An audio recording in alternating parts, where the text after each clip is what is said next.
Good morning, network marketers. Tom Speed coming to you, part 2 in my series on follow-up.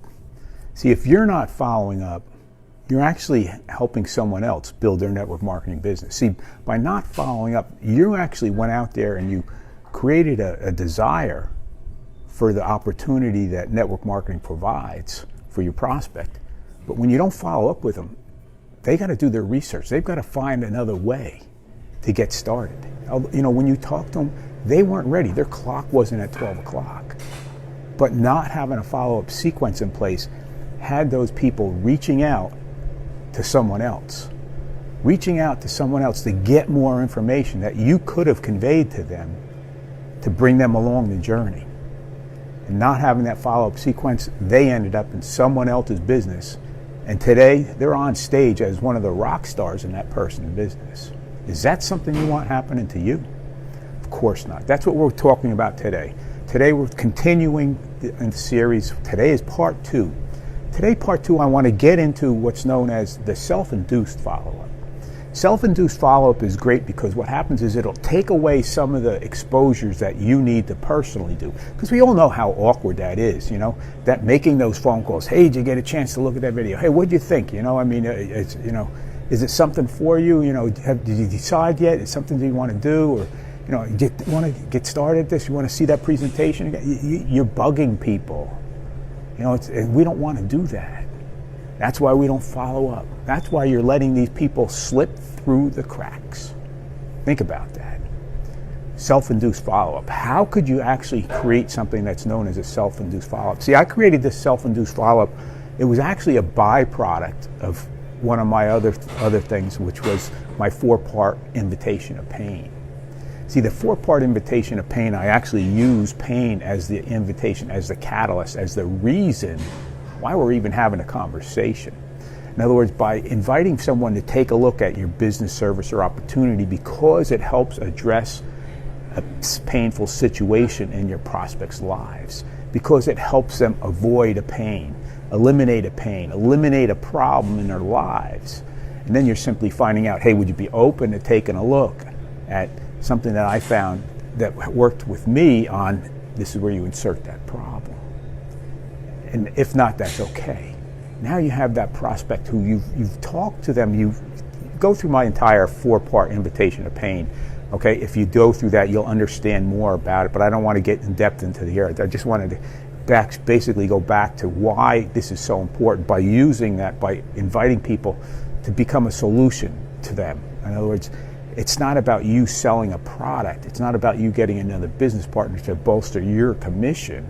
It's about you utilizing that, leveraging that as a method to help other people. See, if your product, service, or opportunity really doesn't help people, you might want to be looking somewhere else. But see, the thing is, what happens is, by doing so, okay, these people are more receptive to what you're talking about. They're actually leaning forward during your presentation because you're not showing them something so that you can make a commission. You're showing them something so that they can avoid a pain or a problem, one that they've been enduring for a long time, and they no longer have to. You've enlightened them to that fact. But here's the key. You've enlightened them to the fact that that pain and problem that they've been carrying tucked up inside for so long doesn't have to be. You've exposed them to that business, and now what happens is their clock isn't quite ready yet. You know, they've got a couple of things they've got to put in alignment. They've got a couple of things they want to think about, but they're not ready. But you know what? You decided you're not going to follow up. For some reason or another, you're going to become one of those other network marketers, one of those more than 50% of network marketers who never follow up. Think about that. What happens? This person, you offered them a pain relief solution. Now what happens is they can't get it from you because you're nowhere to be found. You can't give them, you can't nurture them with that information. You can't give them the information that they need to make an educated decision because you're not following up. So what happens? They start doing a little bit of research on their own, and they end up in a web of somebody else, a savvy network marketer, who understands that their clock isn't at 12 o'clock, and they put them in their business after nurturing them for a while till their clock comes around at 12 o'clock. These people could have been in your business had you have had a great follow-up sequence. I've got multiple ways of follow-up. I've got a follow-up system that's rock star. If you're interested, hit me up. But the key is you had no follow-up. So today I'm going over what's known as the self-induced follow-up. The self-induced follow-up will help you, accomplish some of those subsequent follow-ups that you need to do. This will actually start to multiply those follow-ups for you without you having to do them. Think about this. We're offering that solution, that pain relief solution to that person. And the key is, now the thing is, we want them to, actually follow up with themselves through the self-induced follow-up. Let me give you a little quick scenario of how I like to do this. I'll use an example. I'll use the working mom scenario who's trying to raise a family, maintain a household, and maintain a job at the same time. Well, this woman, every day she takes her kids, gets ready to go to work, drops her kids off at that daycare facility. She gets sick to her stomach because she's got to drop her kids off there, have them raised by a stranger, okay, only to head off to a job for 8-10 hours, only to return back and pick them up, not knowing what these kids have been exposed to, being exposed to their beliefs, not hers, only to bring them home and throw some fast food at them and off to bed and start over the next day. And to compound that, to send half of her paycheck to that daycare facility. She's got a pain. Every day she drops those children off, a pain, her heart rips out. But you just offered her a solution of how she wouldn't have to do that, how she could, generate an income from home, spend the time with the children, enjoying life, instilling her values, experience their growth moments without having to go to a job, without having to give half her pay to that daycare facility. Now, what I like to do is if she wasn't ready, most people aren't going to be ready right away. You've got to understand that.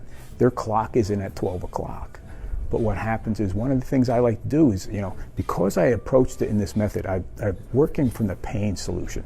So I have a different connection with them because I'm offering a pain solution. I've connected emotionally because of that. And so that's a strong synaptic connection. That's actually how your memory patterns are connected and created and everything. It becomes a strong synaptic connection. What happens is because of that emotion. So what happens now is, when I'm imparting, I'll say, listen, I understand you need some more time. That's great. Take all the time you need. Why don't you do me one favor? Tomorrow, every day when you drop your children off at school, when you grab for that doorknob, I want you to think to yourself, deep down inside, is this truly how you want to be raising your children, letting a stranger instill their values and experiencing the growth moments of their lives? Or would you rather be doing it from home, spending and enjoying their lives, rather than going off to work and paying this place to? Think about that. I want you to think about that in the solution that I have, and that it may be for you. Think about that. See, what happens is, by doing this, you've planted a seed of follow-up. This person, every morning, when they open that door up to the daycare facility, they're thinking of you and your solution. Why? Because you're offering a solution, a problem for a pain and problem. You're not trying to sell them a product. So you have a stronger connection. So now this person, whenever they think of this problem, they think of you and the solution. Whenever they think of you, they think of that problem and the solution. What happens now is just the thought of your name, and it invokes solution. This is where you have people reaching back to you, wanting to know more, wanting to know, hey, why don't you stop back? I'm ready. This is a self-induced follow-up. Once you utilize this will actually help create more subsequent follow-ups. I want to thank you for getting on. Thank you for spending your time with me at the Network Marketing Gym of Success, where every day my vision is focused on your success, helping you achieve more sales, more quality sign-ups of people who are out there looking for you. Talk about a paradigm shift, right? No more copy and pasting spammy messages. No more chasing family and friends. No more, 3-foot rule. No more hundreds of people on the list. None of that. Connect with the people who want what you have. Thanks for stopping by. Have a great day. Bye.